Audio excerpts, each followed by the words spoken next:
So hello everyone, this is Gautam, a third year MBBS student at Rama medical college Kanpur. तो guys, जैसे ही आप MBBS का नाम सुनते हैं या कोई मेडिकल कॉलेज का नाम सुनते हैं तो आपके मन में दो इमेज ऑलरेडी जनरेट हो जाता है।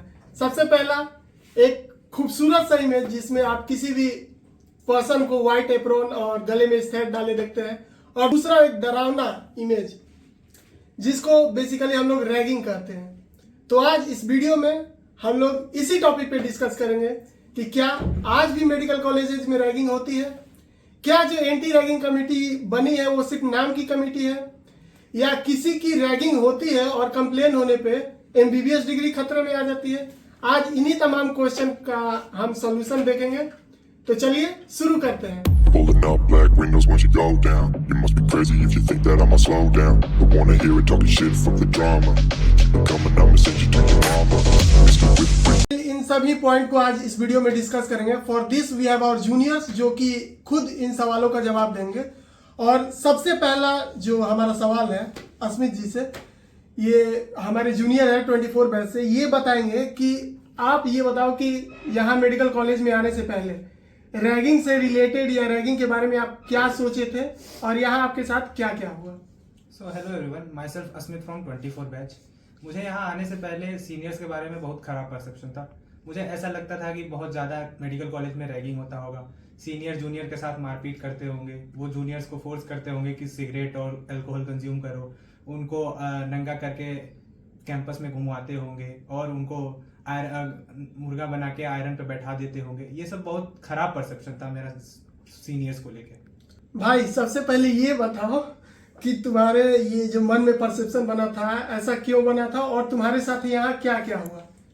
बस मेरे मन में ऐसा परसेप्शन इसलिए बना था क्योंकि मूवीज और लोगों ने जो मेरे मन में ये परसेप्शन बना दिया था। और यहाँ पर तुम्हारे साथ क्या क्या हुआ है। बस ऐसा मेरे साथ यहाँ पे कुछ खास हुआ ही नहीं। मेरा केवल यहाँ पे इंट्रो ही हुआ था जिसमें मेरा नाम, मेरे फादर का नाम, मेरा एड्रेस और मेरे फादर का ऑक्यूपेशन और मेरा क्या क्या हॉबीज हैं ये सब ही पूछा गया था, जो कि एक बहुत ही नॉर्मल सी बात है। ये सब चीज़ें तो मतलब किसी हम कोचिंग या किसी स्कूल में जाते हैं तो फर्स्ट डे पे ये सब चीज़ें पूछी जाती हैं एक दूसरे से, तो बहुत ही नॉर्मल सा इंटरेक्शन था, कुछ खास हुआ नहीं था। तो मतलब कुल मिला के आप ये बोल सकते हैं कि यहाँ अभी कुछ रैगिंग वगैरह हुआ नहीं, बेसिक इंटरेक्शन था। हाँ, बस नॉर्मल ही था सब कुछ। Moving on to the next question. तो अगला जूनियर है अपूर्व। सीनियर जूनियर से इंटरेक्शन करते हैं, हमको ये बताओ कि सीनियर जूनियर इंटरेक्शन करने का मतलब कुछ बनता है, इसका कुछ बेनिफिट है मेडिकल कॉलेजेस में। So hello everyone, my name is Kumar Apur from MBBS 24 batch. और जैसा कि अस्मित और शिवम ने बताया कि जो सीनियर जूनियर के इंटरेक्शंस होते हैं वो हम जूनियर्स के लिए बहुत वेज में बेनिफिशियल होते हैं।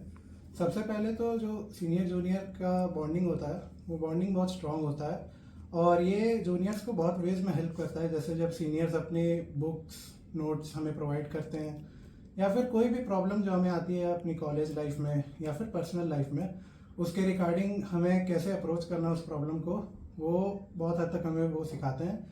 दूसरी चीज़, जैसा कि आप सबको पता होगा कि एमबीबीएस जो कोर्स है या डॉक्टर जो प्रोफेशन है ओवरऑल, वो डिसिप्लिन से जुड़ा हुआ है।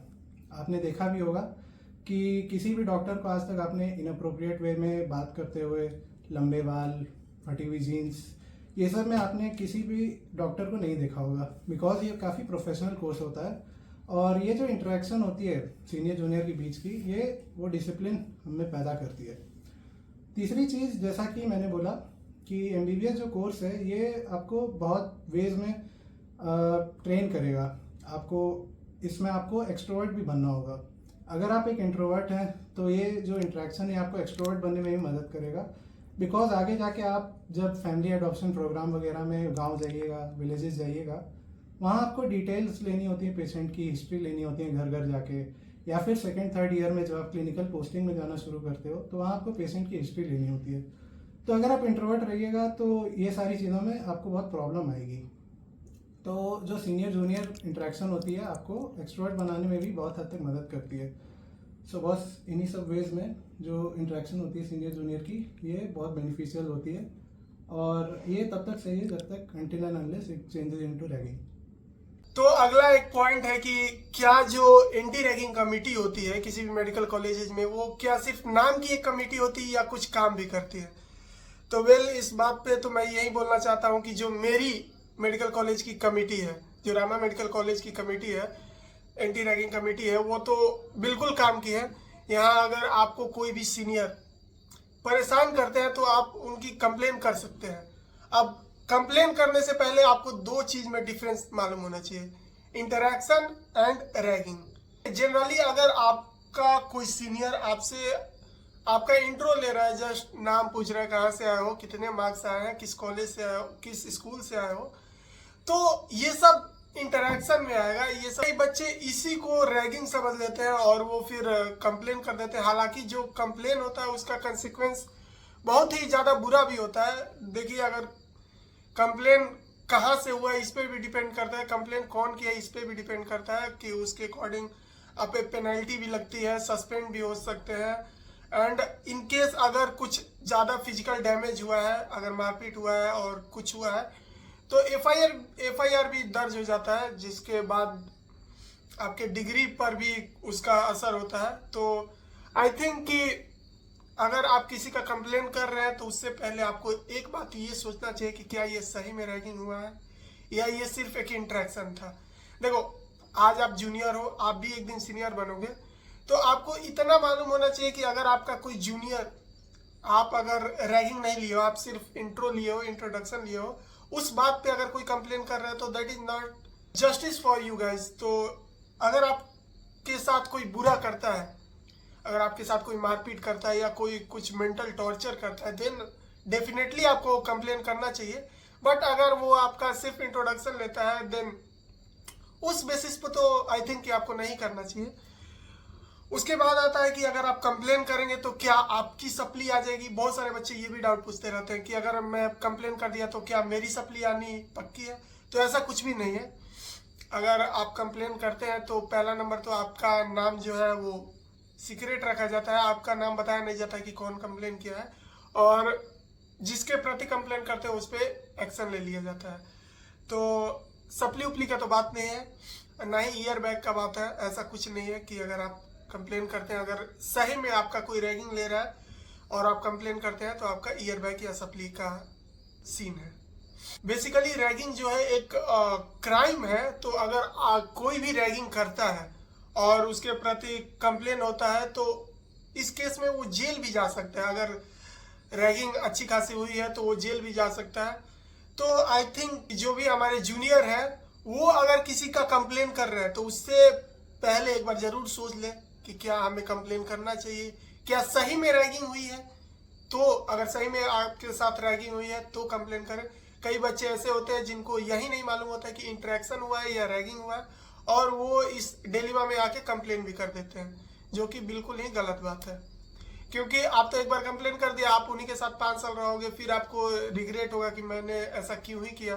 क्योंकि स्टार्टिंग में आपको ये समझ में नहीं आता कि कौन आदमी कैसा है, उसका आपको थोड़ा सा बात कुछ ट्रिगर किया और आप जाके कंप्लेन कर दिए।